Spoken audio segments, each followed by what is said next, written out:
"You can't think how glad I am to see you again, you dear old thing," said the Duchess, as she tucked her arm affectionately into Alice's, and they walked off together.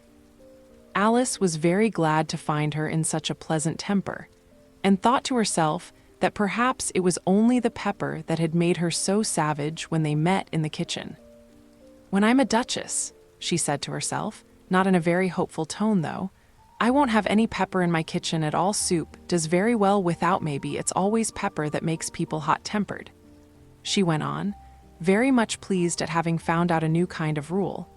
"And vinegar that makes them sour, and chamomile that makes them bitter, and barley sugar, and such things that make children sweet-tempered. I only wish people knew that, then they wouldn't be so stingy about it, you know."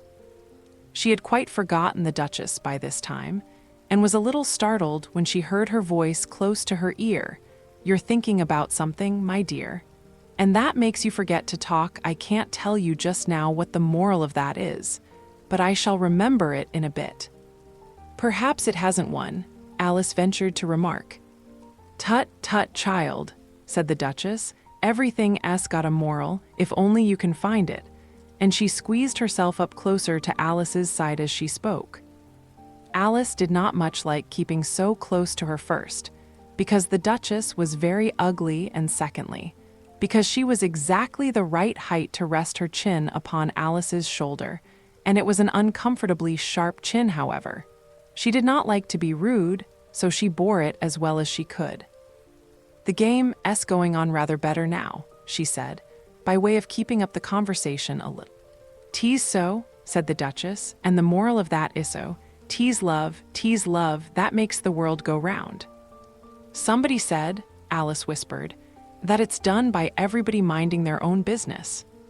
"Ah, well, it means much the same thing," said the Duchess, digging her sharp little chin into Alice's shoulder as she added, "and the moral of that is take care of the sense, and the sounds will take care of themselves."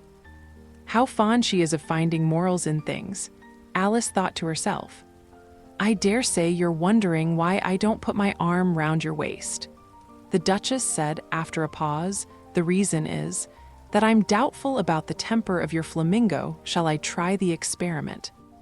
"He might bite," Alice cautiously replied, not feeling at all anxious to have the experiment tried. "Very true," said the Duchess. "Flamingos and mustard both bite, and the moral of that is birds of a feather flock together." "Only mustard isn't a bird," Alice remarked. "Right, as usual," said the Duchess. "What a clear way you have of putting things."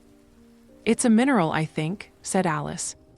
"Of course it is," said the Duchess, who seemed ready to agree to everything that Alice said. "There's a large mustard mine near here, and the moral of that is, the more there is of mine, the less there is of yours." "Oh, I know," exclaimed Alice, who had not attended to this last remark.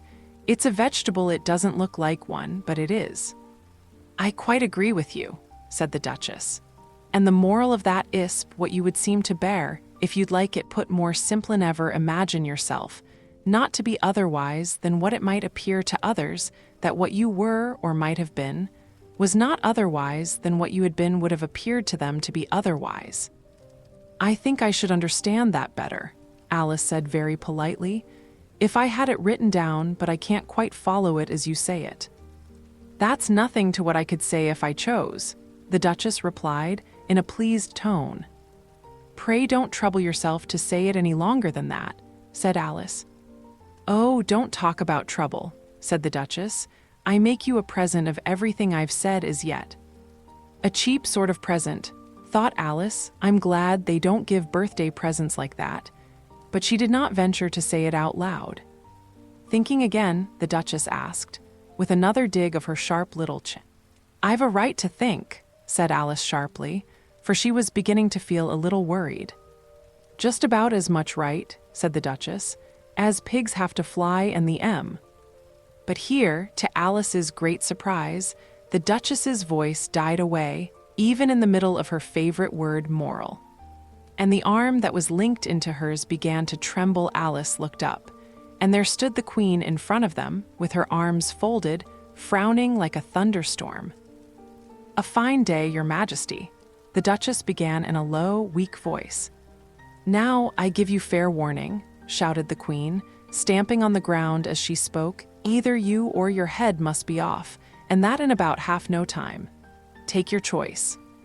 The Duchess took her choice and was gone in a moment. "Let's go on with the game," the Queen said to Alice, and Alice was too much frightened to say a word, but slowly followed her back to the croquet ground. The other guests had taken advantage of the Queen's absence and were resting in the shade. However, the moment they saw her, they hurried back to the game, the Queen merely remarking that a moment's delay would cost them their lives. All the time they were playing, the Queen never left off quarreling with the other players and shouting "off with his head," or "off with her head." Those whom she sentenced were taken into custody by the soldiers, who of course had to leave off being arches to do this, so that by the end of half an hour or so there were no arches left, and all the players, except the King, the Queen, and Alice, were in custody and under sentence of execution. Then the Queen left off, quite out of breath, and said to Alice, "Have you seen the mock turtle yet?" "No," said Alice, "I don't even know what a mock turtle is." "It's the thing mock turtle soup is made from," said the Queen.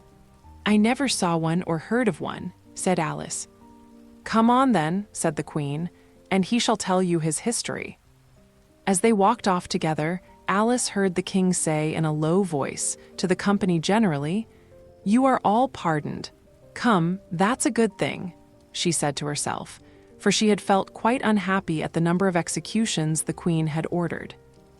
They very soon came upon a griffon, lying fast asleep in the sun. If you don't know what a griffon is, look at the picture up, lazy thing. Said the Queen, "And take this young lady to see the mock turtle, and to hear his history I must go back and see after some executions I have ordered." And she walked off, leaving Alice alone with the griffon. Alice did not quite like the look of the creature, but on the whole she thought it would be quite as safe to stay with it as to go after that savage Queen, so she waited. The griffon sat up and rubbed its eyes, then it watched the Queen till she was out of sight, then it chuckled. "What fun," said the griffon, half to itself, half to Alice. "What is the fun?" said Alice. "Why, said the griffon, "it's all her fancy, that they never executes nobody, you know. Come on." "Everybody says come on. Here," thought Alice, as she went slowly after it, "I never was so ordered about in all my life, never." They had not gone far before they saw the mock turtle in the distance, sitting sad and lonely on a little ledge of rock, and as they came nearer, Alice could hear him sighing as if his heart would break. She pitied him deeply. "What is his sorrow?" she asked the griffon, and the griffon answered, very nearly in the same words as before, "It's all his fancy, that he hasn't got no sorrow, you know. Come on." So they went up to the mock turtle, who looked at them with large eyes full of tears, but said nothing. "This here young lady," said the griffon, "she wants for to know your history, she do." "I'll tell it her," said the mock turtle in a deep, hollow tone. "Sit down, both of you, and don't speak a word till I've finished." So they sat down, and nobody spoke for some minutes. Alice thought to herself, "I don't see how he can ever finish if he doesn't begin," but she waited patiently. "Once," said the mock turtle at last, with a deep sigh, "I was a real turtle." These words were followed by a very long silence, broken only by an occasional exclamation of "HJCKRRH" from the griffon, and the constant heavy sobbing of the mock turtle. Alice was very nearly getting up and saying, "Thank you, sir, for your interesting story." But she could not help thinking there must be more to come, so she sat still and said nothing. "When we were little," the mock turtle went on at last, more calmly, though still sobbing a little now and then, "we went to school in the sea. The master was an old turtle who used to call him Tortoise." "Why did you call him Tortoise, if he wasn't one?" Alice asked. "We called him Tortoise because he taught us," said the mock turtle angrily. "Really, you are very dull. You ought to be ashamed of yourself for asking such a simple question," added the griffon, and then they both sat silent and looked at poor Alice, who felt ready to sink into the earth. At last the griffon said to the mock turtle, "Drive on, old fellow. Don't be all day about it." And he went on in these words. "Yes, we went to school in the sea, though you mayn't believe it." "I never said I didn't," interrupted Alice. "You did," said the Mock Turtle. "Hold your tongue," added the Griffon. Before Alice could speak again, the Mock Turtle went on. "We had the best of educations, in fact. We went to school every day." "I've been to a day school too," said Alice. "You needn't be so proud as all that." "With extras?" asked the Mock Turtle a little anxiously. "Yes," said Alice. "We learned French and music." "And washing?" said the Mock Turtle. "Certainly not," said Alice indignantly. "Ah, then yours wasn't a really good school," said the Mock Turtle in a tone of great relief. Now at ours they had at the end of the bill, French, music, and washing extra.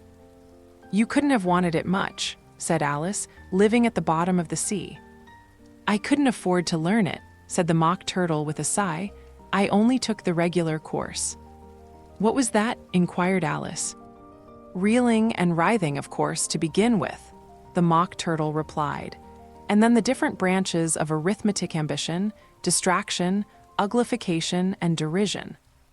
"I never heard of uglification," Alice ventured to say. "What is it?" The Griffon lifted up both its paws in surprise. "What? Never heard of uglifying?" it exclaimed. "You know what to beautify is, I suppose." "Yes," said Alice doubtfully. "It means to make anything prettier." "Well then," the Griffon went on, "if you don't know what to uglify is, you are a simpleton." Alice did not feel encouraged to ask any more questions about it, so she turned to the Mock Turtle and said, "What else had you to learn?" "Well, there was mystery," the Mock Turtle replied, counting off the subjects on his flappers. "Mystery, ancient and modern, with seaography, then drawling. The drawling master was an old congareel. That used to come once a week. He taught us drawling, stretching, and fainting in coils." "What was that like?" said Alice. "Well, I can't show it you myself. The Mock Turtle said I'm too stiff, and the Griffon never learnt it." "Hadn't time," said the Griffon. "I went to the classics master, though he was an old crab, he was." "I never went to him," the Mock Turtle said with a sigh. "He taught laughing and grief, they used to say." So he did," said the Griffon, sighing in his turn, and both creatures hid their faces in their paws. "And how many hours a day did you do lessons?" said Alice, in a hurry to change the subject. 10 hours the first day," said the Mock Turtle, 9 the next, and so on. "What a curious plan," exclaimed Alice. "That's the reason they're called lessons," the Griffon remarked, "because they lesson from day to day." This was quite a new idea to Alice, and she thought it over a little before she made her next remark. "Then the 11th day must have been a holiday." "Of course it was," said the Mock Turtle. "And how did you manage on the 12th? Alice went on eagerly. "That's enough about lessons," the Griffon interrupted in a very decided tone. "Tell her something about the games now."